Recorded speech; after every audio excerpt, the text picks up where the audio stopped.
Finally, another Snowcat video. What took you so long? Yikes. Since last time, we have pulled the engine, removed the transmission, shipped it off yonder. The yonder way. And now, while we're still waiting for that to get done, we're gonna fix all of this. All of this. because it's a mess. This is terrible. We're gonna come in through here and clean up all this slag and stuff from when we cut that battery tray off. We're also going to relocate the top two hoses coming out of the steering. These hydraulic hoses. And we need absolutely nothing in this middle section here. So from here to here, we don't need any of that. We're probably going to remove the overflow and move that somewhere else. We're draining the pump right now, all the hydraulic fluid out of the pump so that we can get that out of here. We're gonna pull the pump off and make our brackets for the engine while that's out. And then I think we're gonna, because there's gonna be a lot of holes where we take all this old electronic stuff out. We're gonna diamond plate that, I think. Make it nice, shiny. Because diamond plate. And the transmission supposedly is gonna be done in the next like 5 days. So we're doing all the rest of this to get this going and be ready to go. So when the trans gets here, all we have to do is get our driveline made and plop it in and run it. End.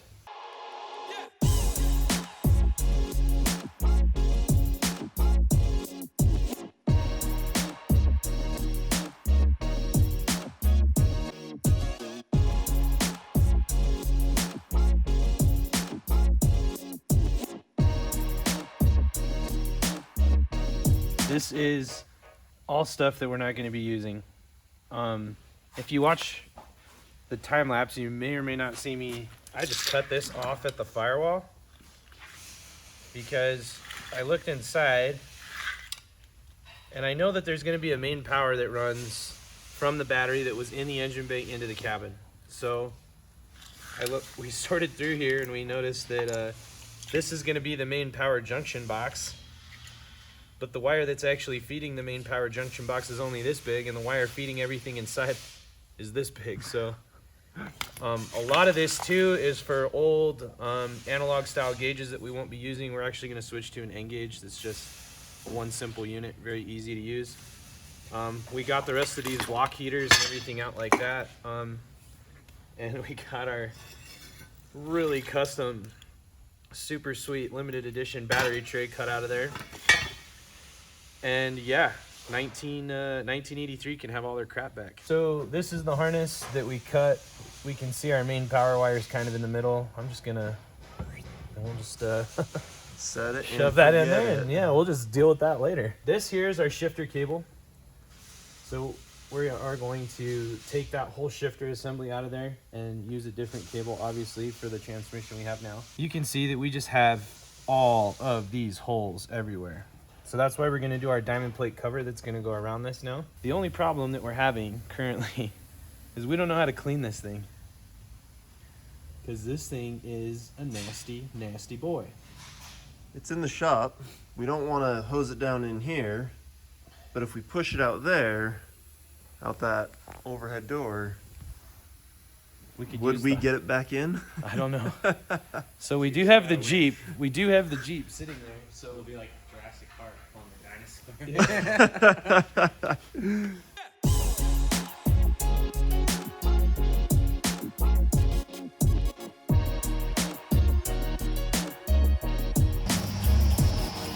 Getting it out was the easy part, but now that it's out, might as well clean it. I don't think getting it out was easy either. Derek's gonna go ahead and just soak the whole thing with about a gallon of degreaser. And then, uh-oh, someone didn't hook that up. Uh-oh. This is a Hotsie. And this thing, that basically has a coil that sits inside here. And the water runs through that coil, and this is a diesel burner. So, it's a pressure washer, but it's a heated pressure washer.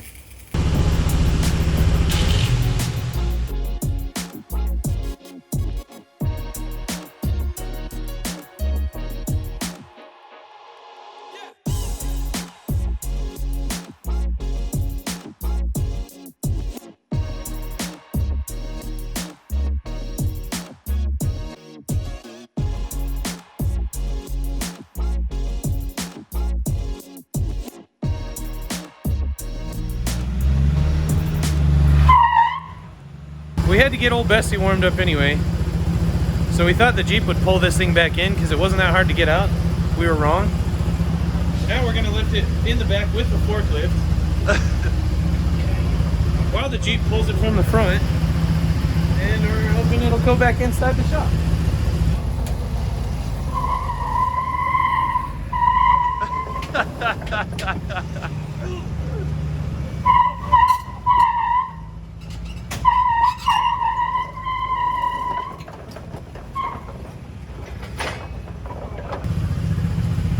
Ta-da! This hose is obviously completely destroyed.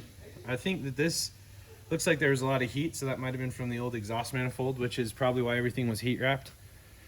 We're lucky this one is a low pressure line because this is just feeding our pump. So if that would have been a high pressure one, it would have gone a long time ago. Some of our feed lines are high pressure return. Cracked. Yes, and that's where our leak. I mean, you can just, if we want, we can just pull that whole thing apart. You can see inside of it and everything. Now you can see clearly where the old mounts were.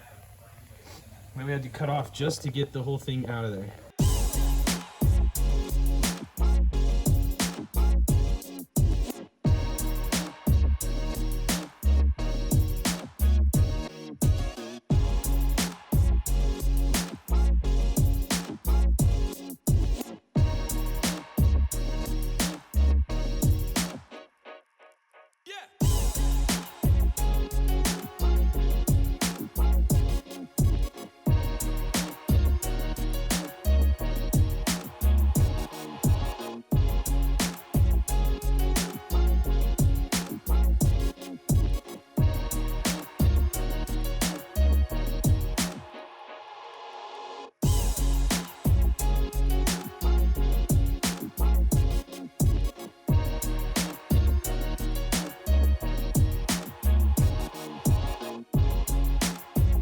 That is a lot more classy looking.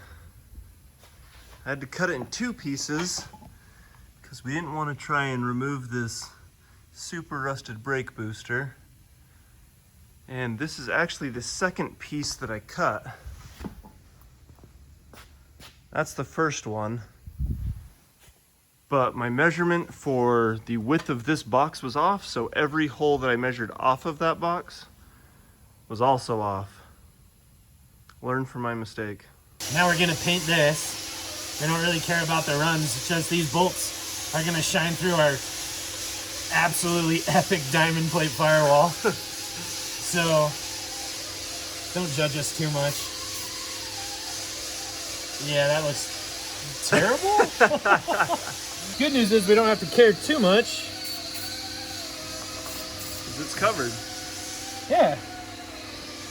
And now for the tricky part. All of this.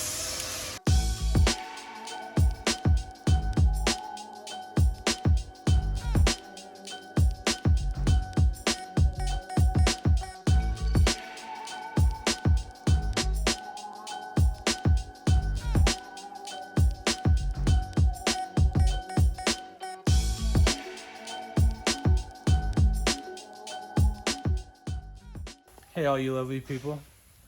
This is the part of the show that we're adding in where we get to explain to you some stuff that's been going on or will be going on or is happening. Just so everybody knows, we are a normal shop and we do have normal stuff to do. So when we can't get parts for a project, we do have to kind of backburn it a little bit. Not too crazy. This is one of the instances now we're waiting on this. A lot of people asked us about the transmission and a lot of people asked us about what we were doing. Good news is I am, as of today, picking up the transmission and we're going to be able to continue very fast on the rest of this project. So now we have other stuff going on too. We're waiting to hear back on our pump. So we're changing up our hydraulic system. So we'll obviously be doing a video on the hydraulic system and what we're changing on that.